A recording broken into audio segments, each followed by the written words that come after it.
Hello everyone, welcome back to my channel. I am Srishti and today we will start with General Elective Understanding International Relations, Unit number 4. So we have already completed Unit number 1, 2 and 3. So if you haven't watched those videos, kindly go and first watch those and then come back to this unit. Link is there in the description box. So first let's see the syllabus displayed on the screen. So as we know there are 5 units and today we will cover Unit number 4. Which is sites of conflict and forms of violation. दुनिया में हर वक्त conflict और violation होते रहते हैं जो global politics को shape करते हैं। ये कॉन्फ्लिक्ट सिर्फ मिलिट्री क्लैशेस तक लिमिटेड नहीं है बल्कि इकोनॉमिक, सोशल और कल्चरल डायमेंशंस को भी अफेक्ट करते हैं। सो इस यूनिट में हम 2 इम्पॉर्टेंट टॉपिक्स को समझेंगे। First is changing landscape, nature of conflict. Second is forms of violation. So let's start with the first topic which is changing landscape, nature of conflict. Conflict का मतलब है डिसएग्रीमेंट या clash जो countries, communities या individuals के बीच होता है। Nature of conflict time के साथ काफ़ी बदल गया है और ये इवॉल्व होता रहा है। First is traditional conflict. पहले conflict mainly state to state wars होते थे। ये वॉर्स टेरिटोरियल डिस्प्यूट्स, कोलोनियलिज्म या रिसोर्स कंट्रोल के लिए होते थे, जैसे फॉर एग्जांपल वर्ल्ड वॉर 1 और वर्ल्ड वॉर 2। ये वॉर्स मिलिट्री कॉन्फ्रंट्रेशंस थे जिसमें स्टेट अपने टेरिटरी और रिसोर्सेज के लिए लड़ रहे थे। Second is modern conflicts. आजकल कॉन्फ्लिक्ट ज़्यादा एसिमेट्रिक्स और नॉन स्टेट एक्टर्स के बीच होता है, यानी अब टेररिस्ट ग्रुप्स, रेबल मूवमेंट्स और सिविल वॉर्स ज़्यादा देखे जाते हैं। जैसे फॉर एग्जांपल सीरिया का सिविल वॉर, यहाँ एक स्टेट और नॉन स्टेट एक्टर्स के बीच कॉन्फ्लिक्ट हुआ। साइबर वॉरफेयर भी एक मॉडर्न कॉन्फ्लिक्ट है जिसमें कंट्रीज अपने एनिमीज के सिस्टम्स को हैक करके उन्हें डिस्टेबलाइज करते हैं, जैसे फॉर एग्जांपल रशिया का hacking allegation in US elections. इस टाइप के कॉन्फ्लिक्ट्स में फिजिकल वॉरफेयर नहीं होता लेकिन टेक्नोलॉजी का यूज होता है। So now let's see nature of conflict is changing due to first technology. Technology के आने से इंफॉर्मेशन वॉरफेयर और साइबर अटैक्स काफ़ी बढ़ गए हैं। फॉर एग्जांपल स्टक्सनेट अटैक जो ईरान की न्यूक्लियर फैसिलिटीज़ को टारगेट करता था एक साइबर वॉरफेयर का एग्जाम्पल है।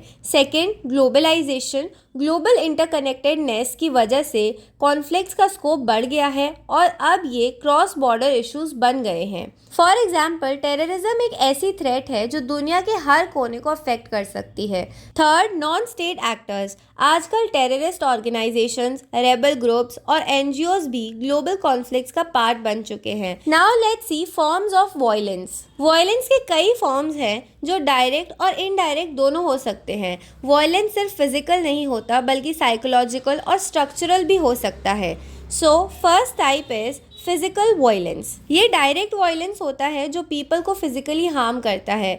For example war violence, terrorist attacks, genocide जैसे एक्ट्स। सेकेंड है स्ट्रक्चरल वायलेंस। ये एक इनडायरेक्ट फॉर्म ऑफ वायलेंस है जो सोशल सिस्टम्स के थ्रू होता है। इनइक्वालिटी, पॉवर्टी, डिस्क्रिमिनेशन इस टाइप ऑफ वायलेंस के पार्ट है, जैसे फॉर एग्जांपल रेशियल डिस्क्रिमिनेशन और जेंडर इनइक्वालिटी स्ट्रक्चरल वायलेंस का पार्ट है जिसमें सर्टेन ग्रुप्स को सिस्टमैटिकली ऑपरेस्ड किया जाता है। Third is psychological violence. ये वायलेंस मेंटल और इमोशनल ट्रॉमा क्रिएट करता है जो फिजिकल इंजरीज से ज़्यादा लॉन्ग टर्म इफेक्ट्स डाल सकता है, जैसे फॉर एग्जांपल डोमेस्टिक वायलेंस में एक पार्टनर दूसरे को इमोशनली और मेंटली अब्यूज़ करता है, या फिर टॉर्चर और प्रिजन अब्यूज़ जो लॉन्ग टर्म साइकोलॉजिकल डैमेज करते हैं। Fourth is cultural violence. ये वायलेंस कल्चरल ट्रेडिशंस और प्रैक्टिसेस के थ्रू होता है जिसमें एक कम्युनिटी या ग्रुप को अपनी कल्चरल आइडेंटिटी को प्रोटेक्ट करते हुए वायलेंट एक्शंस करने पर मजबूर किया जाता है। फॉर एग्जांपल रिलीजियस एक्सट्रीमिज्म जो वायलेंट एक्ट्स जैसे बॉम्बिंग और हेट क्राइम्स का रीजन बन सकता है। Now let's see impact of violence on international relations. First is human rights violation. Violence की वजह से ह्यूमन राइट्स वायलेशन होते हैं जिससे यूएन जैसे बॉडीज को एड्रेस करना पड़ता है। फॉर एग्जांपल सीरिया का civil war. Second is political instability. Violence के कारण पॉलिटिकल सिस्टम्स अनस्टेबल हो जाते हैं और इससे इंटरनेशनल पीस को थ्रेट होता है, जैसे फॉर एग्जांपल अफगानिस्तान में तालिबान का राइज और US involvement. So basically conflicts का नेचर इवॉल्व होता है। ट्रेडिशनल वॉर्स अब मॉडर्न नॉन स्टेट एक्टर्स और साइबर वॉरफेयर तक एक्सपैंड हो गए हैं। वायलेंस के डिफरेंट फॉर्म्स है, फिजिकल, स्ट्रक्चरल, साइकोलॉजिकल और कल्चरल, जो हर एस्पेक्ट ऑफ सोसाइटी को अफेक्ट करते हैं। ग्लोबल कॉन्फ्लिक्ट्स और वायलेंस का इम्पैक्ट इंटरनेशनल रिलेशंस पर पड़ता है, जिसमें human right issues, political instability और ग्लोबल पीस थ्रेटन होते हैं। So now let's see conclusion. तो हमने देखा कि कॉन्फ्लिक्ट्स और वायलेंस का नेचर टाइम के साथ इवॉल्व हो गया है। Traditional state to state war से लेकर मॉडर्न एसिमेट्रिक कॉन्फ्लिक्ट्स तक अब साइबर वॉरफेयर, टेररिज्म और नॉन स्टेट एक्टर्स भी इंटरनेशनल रिलेशंस को शेप कर रहे हैं। वायलेंस के different forms, physical, structural, psychological और कल्चरल, सिर्फ मिलिट्री लेवल पर नहीं बल्कि सोसाइटी और पॉलिटिक्स पर भी इम्पैक्ट डाल रहे हैं। आज के ग्लोबलाइज्ड वर्ल्ड में कॉन्फ्लिक्ट्स और वायलेंस सिर्फ एक रीजन तक लिमिटेड नहीं होते बल्कि इंटरनेशनल स्टेबिलिटी, ह्यूमन राइट्स और पॉलिटिकल स्ट्रक्चर्स को चैलेंज करते हैं।